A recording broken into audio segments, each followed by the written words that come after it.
25, 26,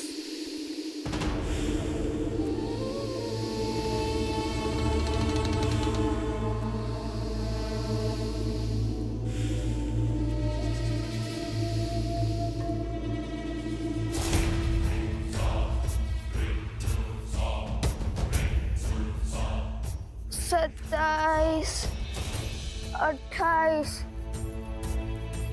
ये क्या कर रहे हो कुश? बताया तो था, अंतर गिनने का नया तरीका। पहले भूख, अब ये निद्रा। कुछ भोजन मिल जाता तो कितना अच्छा होता।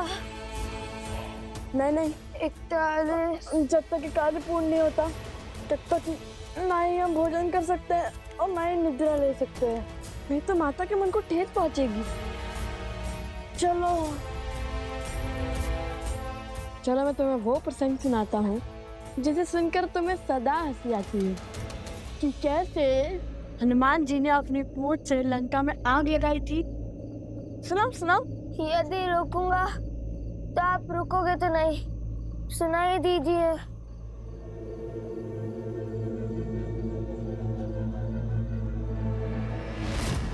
कुछ संभाल के चलो।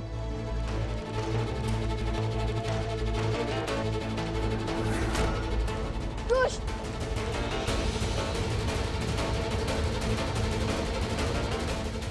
बस अब ये बड़ा बालक भी सो जाए। कुश जागो, ये सोने का समय नहीं है। उठो कुश।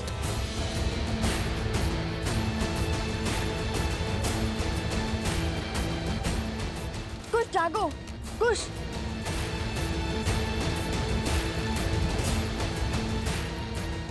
कुश जागो।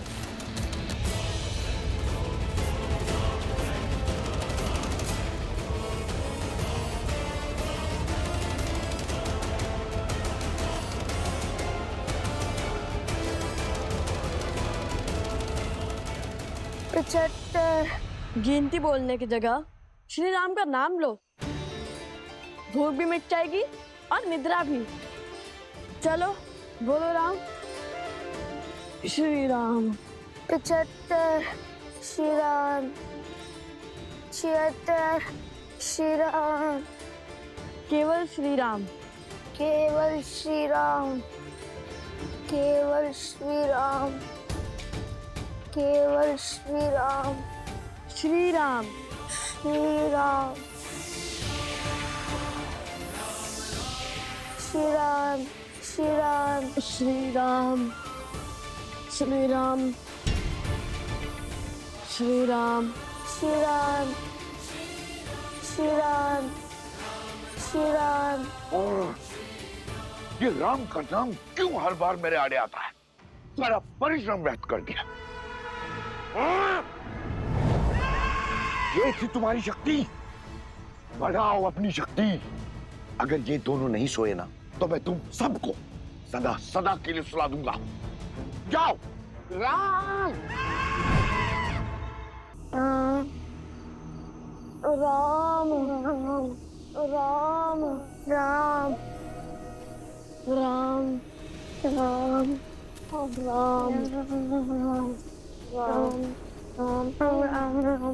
राम। राम। राम। राम।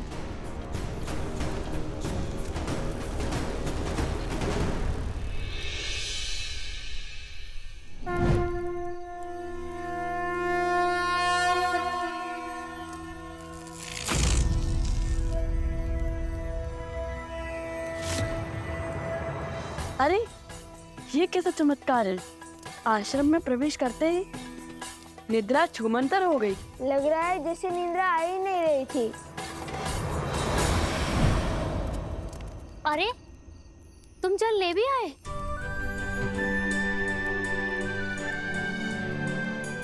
लाओ हमें दो।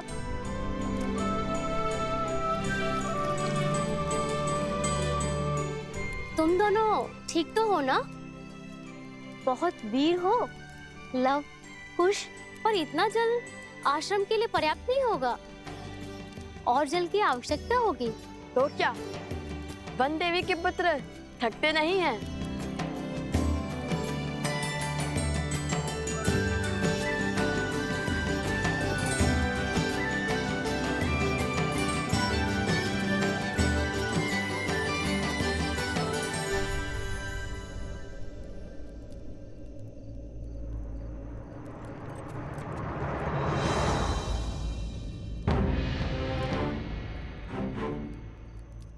ये कैसा चमत्कार है? आश्रम की सीमा के बाहर निकलते ही निद्रा आने लगती है और भीतर आते ही निद्रा छूमंतर हो जाती है। बात तो उचित है भैया, लेकिन अब क्या करें? केवल श्री राम का नाम लेते हुए ही आगे बढ़ते रहे क्या? नहीं नहीं, हम राम भक्त हैं। हम वो करेंगे जो श्री राम करते, अपने ज्ञान और अपनी बुद्धि का प्रयोग। और मेरे ज्ञान के अनुसार ये कोई असुरी माया है जो आश्रम के भीतर प्रवेश नहीं कर पा रही।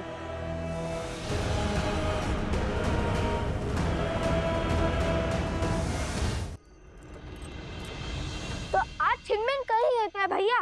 अब आया ना दंड का आनंद। बताइए भैया, कहाँ है वो राक्षस? जो दिखेगा ही नहीं उस पे लक्ष्य कैसे साधोगे?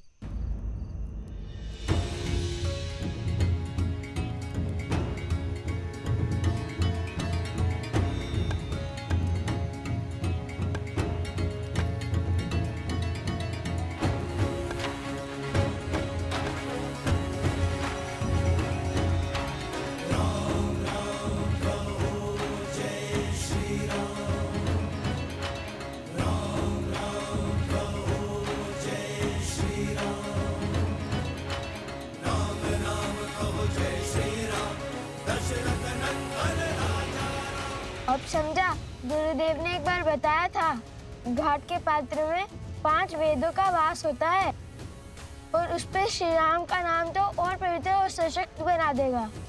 इसमें माया प्रवेश नहीं कर सकती लव भैया।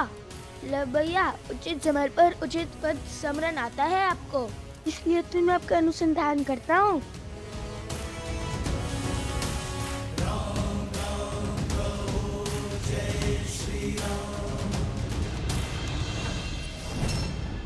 एक और अवसर है तुम्हारे पास, लगा दो अपना सारा बल, पात्र में प्रवेश करो और निंद्रा धोने। आप तो जानते हैं ना, राक्षसी माया बट पात्र में प्रवेश नहीं कर पाती और प्रयास भी करे तो असंभव है, क्योंकि उन पे राम का नाम लिखा है। राम!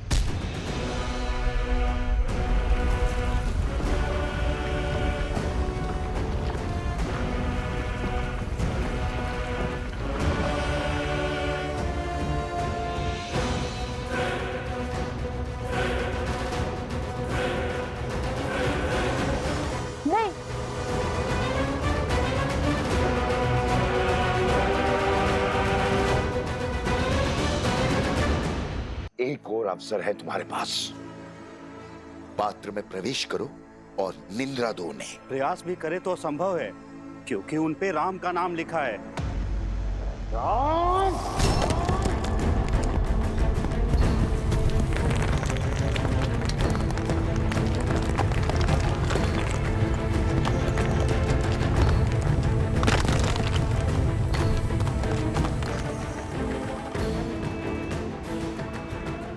नहीं, घड़ा मत उठाना। ये सब किसी माया जाल से लगता है।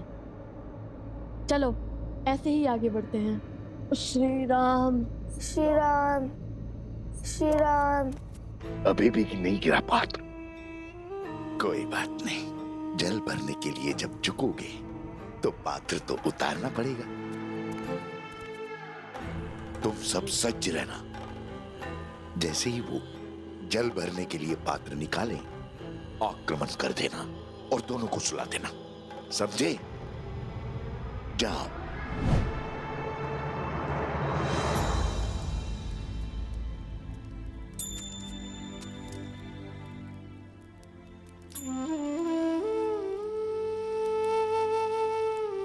जानता हूं तुम्हारे मन में क्या चल रहा है, लव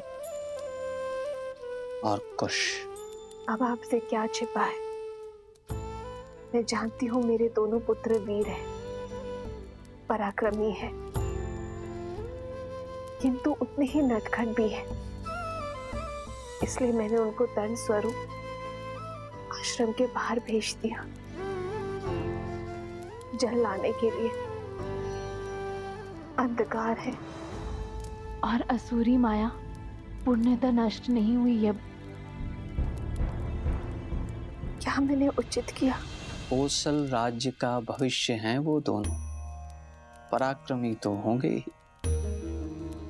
नाविक की योग्यता की पहचान चक्रवात में ही होती है, स्थिर जल में नहीं वनदेवी। तुम्हारे पुत्रों ने आश्रम में रहकर बहुत कुछ सीखा है, किंतु अब समय है बाहर के संसार को जानने का, उसे समझने का। मुझे आपके कहे हर शब्द पर और अपने पुत्रों के शौर्य पर पूरा विश्वास है, और अब तो मुझे प्रतीक्षा है केवल उस क्षण की जब मेरे पुत्र अपने पिता, अपने पूजने से मिलेंगे, प्रभु श्री राम से मिलेंगे। तथास्तु। और लव कुश की चिंता छोड़ दो वनदेवी। अपने पिता और माता की भांति उनमें भी हर संकट का हल खोजने का सामर्थ्य है।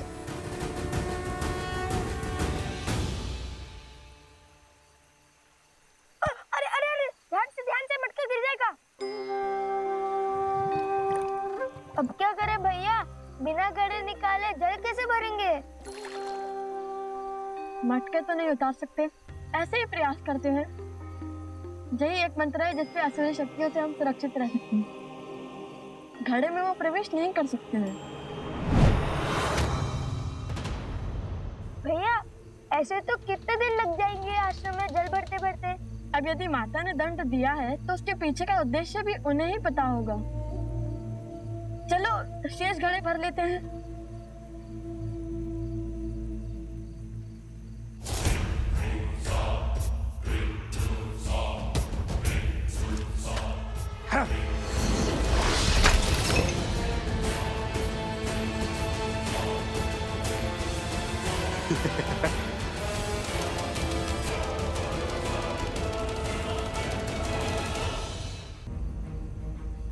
यहाँ अवश्य ही कोई असुरी माया है जो हमें रोकना चाहती है। भैया अगर हम जल नहीं भर पाए तो दंड और उसके पीछे का उद्देश्य कैसे पूरा होगा? किसी भी समस्या का हल रोने से नहीं, सोचने से होता है। मेरी तो समझ में नहीं आ रहा है कि हमें जल आश्रम तक पहुंचाना है या जल से भरा हुआ मटका। अद्भुत, तुमने मुझे एक नया सुझाव दिया है। तुम बातें मूर्खता भरी करते हो, परंतु हो बड़े गुणवान। ऐसा क्या कहा मैंने? अब कुछ ही क्षणों में ये अपना गड़ा उतारेंगे, तुम तभी उन पे आक्रमण करना। तुमने कहा कि हमें जल आश्रम तक पहुंचाना है, अब चाहे वो घड़े में हो या नहीं। मुझे तो कुछ समझ में नहीं आ रहा भैया। जो भी करे पर ऐसा कुछ मत कीजिए कि माता फिर से रुष्ट ना हो जाए।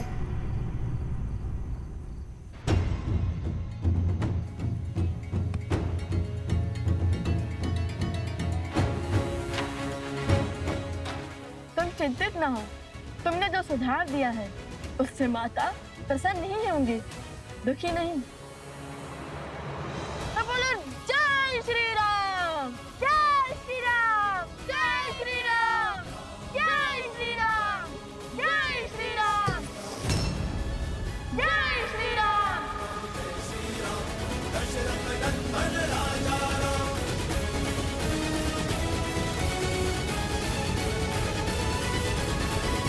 यदि हम दोनों साथ जाएंगे तो वो त्याग नहीं, समस्या से भागना होगा। आर्य, जिस क्षण महाराजा राम महारानी सीता को त्यागेंगे उसी क्षण अयोध्या के सब दुख मिट जाएंगे। महाराजा राम महारानी का त्याग करना होगा। राम इस राज को एक सक्षम राजा ही नहीं, सर्वश्रेष्ठ उत्तराधिकारी भी चाहिए। बिना युगल आहुति के न यज्ञ पूर्ण होता है और ना ही उसका फल मिलता है।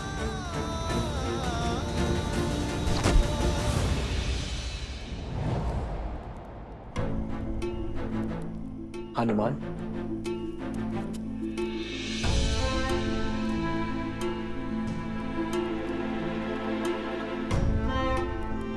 क्या बात है हनुमान? तुम्हारे मुख पर व्याकुलता? प्रभु, सहस्त्र रावण के पुत्र चंद्रबाहु ने वानर राज सुग्रीव की पुत्री त्रिनावती का अपहरण कर लिया है। इस कारण महाराज सुग्रीव के राज्य में बहुत अशांति फैल गई है। इस विपदा से निपटने के लिए महाराज सुग्रीव आपका परामर्श और आपकी सहायता चाहते हैं।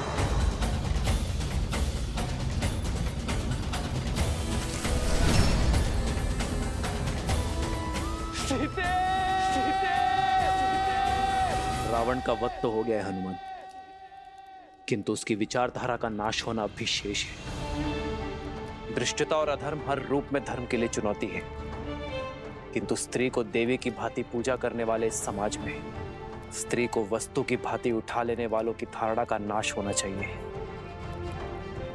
हर युग के साथ पाप का शीश उठता है, किंतु जब पाप चरम पर हो तब धर्म का प्रहार उस पर होना चाहिए। मेरे मित्र वानर राज सुग्रीव के राज्य में आतंक फैलाने वालों को दंड देना हमारा राजकीय कर्तव्य है हनुमान, और एक मित्र होने का परम धर्म भी। युद्ध की तैयारी करो हनुमान। धर्म के पथ पर चलने का समय आ गया है। संसार में बुरी सोच फैलाने वालों का अंत आवश्यक है। मेरे मित्र वानर राज सुग्रीव से कह दो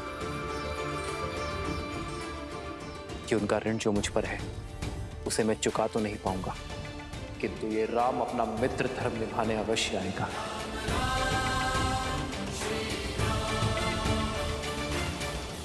वंदेवी, वंदेवी, वंदेवी। क्या हुआ कुमुदनी? पूछे मत, आइए देखिए क्या किया है आपके लवकुश ने। अब क्या कर दिया लवकुश ने? देखिए।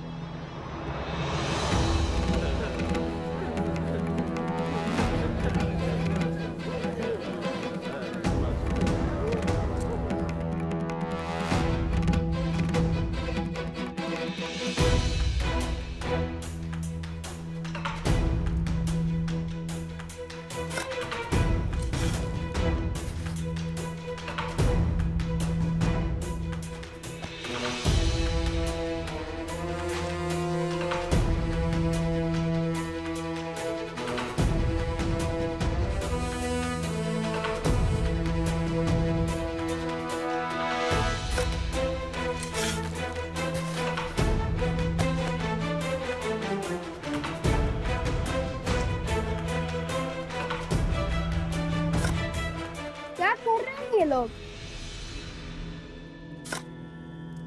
लव कुश, ये जल भरने के स्थान पर क्या कर रहे हो तुम दोनों? यहाँ और ये सर पर मटके। सब बताते हैं माता, सब बताते हैं। बस कुछ क्षण रुक जाइए।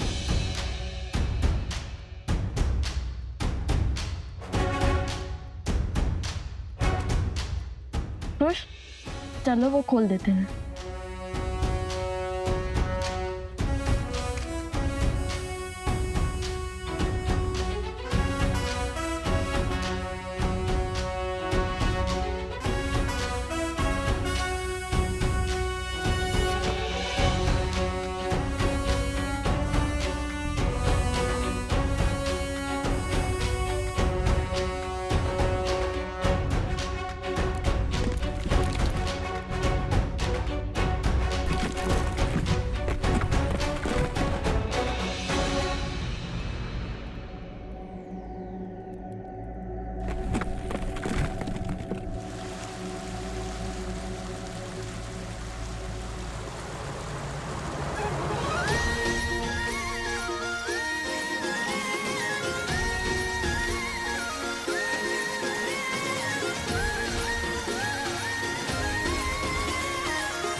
क्षण भर पहले जल की एक बूंद नहीं थी और अब देखो पूरी की पूरी नहर बन गई है।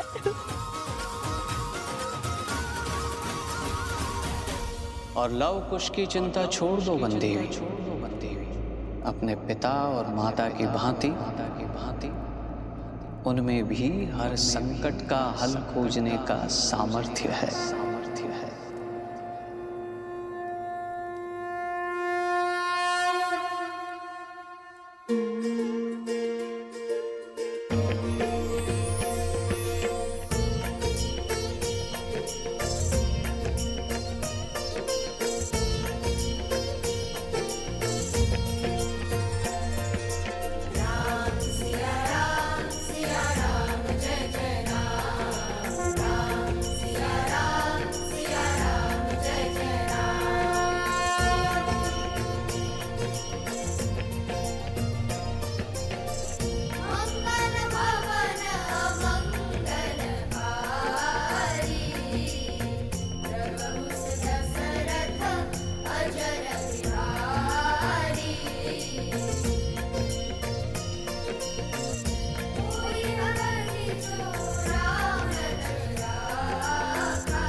माता, पता है भैया ने क्या सोचा कि नदी के पास जाने से अच्छा नदी को यहाँ भी बुला दिया जाए।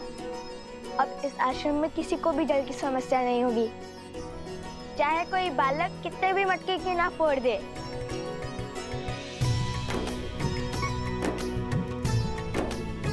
कार्य मेरा था, परंतु सुझाव कुश का। जानती है माता, हमारी प्रेरणा कौन सा प्रसंग बना? जब नल और नील ने राम नाम लिखकर लंका तक सेतु बनाया था, तो हमने सोचा जब राम नाम का पत्थर सागर में तैर सकता है, तो राम नाम का फावड़ा नदी के लिए मार्ग क्यों नहीं बना सकता।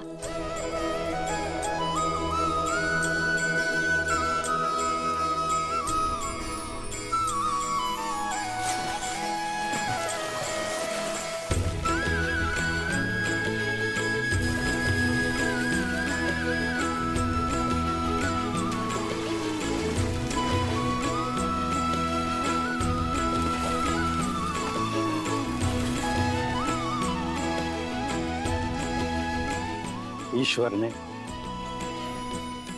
लव कुश के भविष्य में क्या रचा है वो तो मैं नहीं जानता,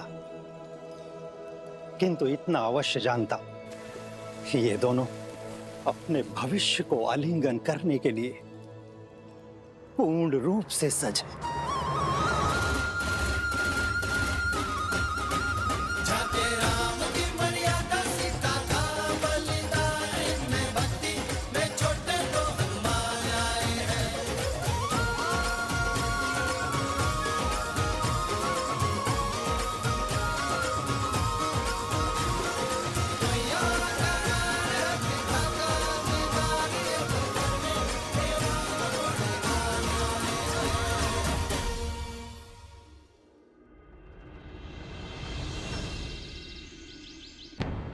माना कर्तव्य महत्वपूर्ण है राम, परंतु अश्वमेध की घोषणा करके उसे रोक देना अशुभ भी है और अपयश कारक भी। अश्वमेध यज्ञ अवश्य होगा आचार्य।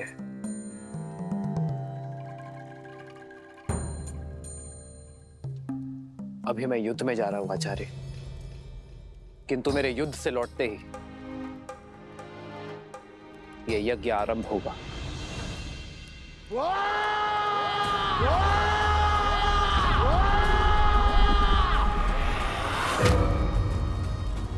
सहस्त्रमुख रावण पराजय के बाद पीछे नहीं हटता और प्रचंड शक्ति से वार करता है।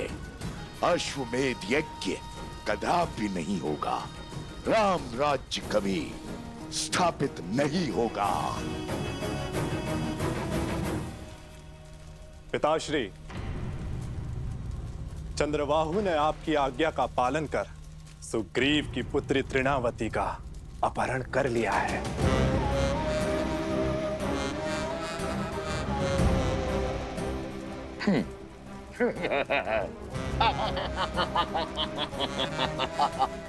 कैसे कैसे बचोगे राम मेरे इस प्रहार से? अब राम को सुग्रीव की सहायता के लिए जाना होगा और अयोध्या अश्वमेध यज्ञ से वंचित रह जाएगी। और राम के जाते ही हम अपनी शक्ति से उसकी प्रजा में पुनः धर्म की स्थापना कर देंगे।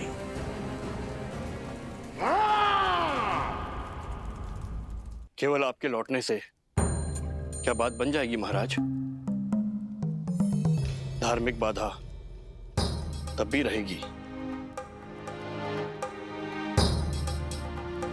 इस युद्ध से लौटकर इस समस्या का हल अवश्य होगा आचार्य। अर्थात आप दूसरा विवाह करेंगे?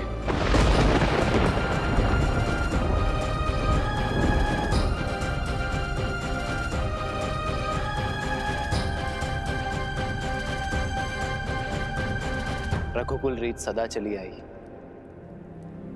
प्राण जाए पर वचन न जाए। एक बार वचन देने पर उस विषय में आपका शिष्य दोबारा कैसे सोच सकता है? मैंने सीता को एक पत्नी व्रत का वचन दिया है, परंतु मेरे विवाह के बिना भी अश्वमेध यज्ञ अवश्य होगा।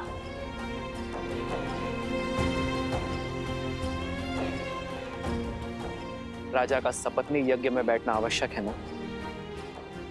मैं युद्ध से लौटते ही भरत को अयोध्या का महाराज घोषित कर दूंगा।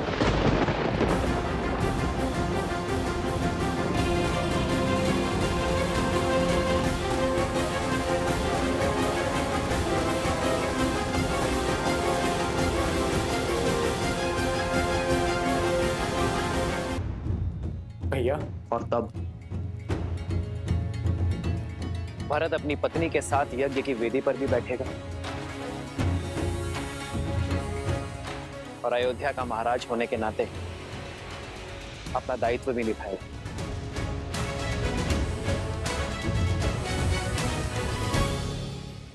ये क्या कह रहे हैं आप भैया? नहीं, ये मुझे स्वीकार करना होगा भरत, क्योंकि ये मेरा निर्णय है। समझने का प्रयास करो भरत। या तो तुम अयोध्या के महाराज बनोगे या सीता का ये राम किसी और का पति।